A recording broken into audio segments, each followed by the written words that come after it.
Hello friends, I welcome you all in maths classes by K. तर पहा, concept of the day मध्ये आज पाहणार आहोत आपण सरळ व्याजावरील एक बेसिक कन्सेप्ट जो की ज्याला म्हणता येईल.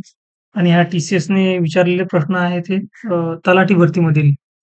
तर पहा, सरळ व्याजाने वार्षिक 11% दराने 2000 ची रक्कम 2330 इतकी होण्यासाठी लागणारा कालावधी शोधायचा आपल्याला. तर आपण बेसिक, तुम्ही आता सरळ व्याज सोडवताना बेसिक फॉर्म्युला आहे तो जरी यूज केला तरी चालेल. कुठं कुठं आपल्याला तोही यूज करायचं काम पडणार नाही. SI बरोबर काय असते? PRT भागीला 100. इथं SI काय असते? SI असते सरळ व्याज. P काय असते आपलं? प्रिन्सिपल म्हणजेच मुद्दल. R काय असते आपला? दर. आणि T काय असते आपला?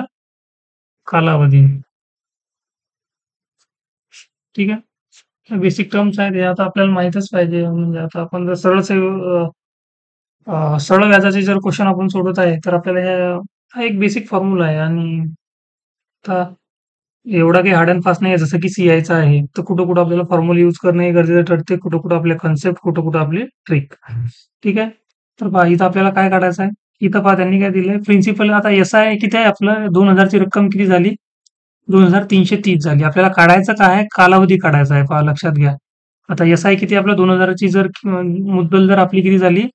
2330 झाली. म्हणजे आपलं 330 हे काय व्याज आहे? 330 काय व्याज आहे? आणि प्रिन्सिपल प्रिन्सिपल म्हणजे काय? मुद्दल. मुद्दल किती होती आपली? 2000. आर किती आहे? 11. आणि टी आपल्याला काढायचा आहे. आणि हे भागीला 100. हे भागीला 100 म्हणजे काय? तर दराला जो पर्सेंटचा हा जो सिम्बॉल लागलेला असते ना, तिथे आपले काय असतात? 100 आपले असतात. आता इथं हे 2 झिरो कॅन्सल झालेत.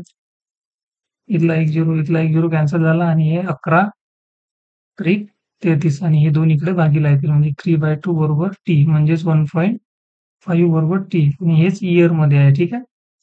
हेच आपलं काय आहे? आन्सर आहे.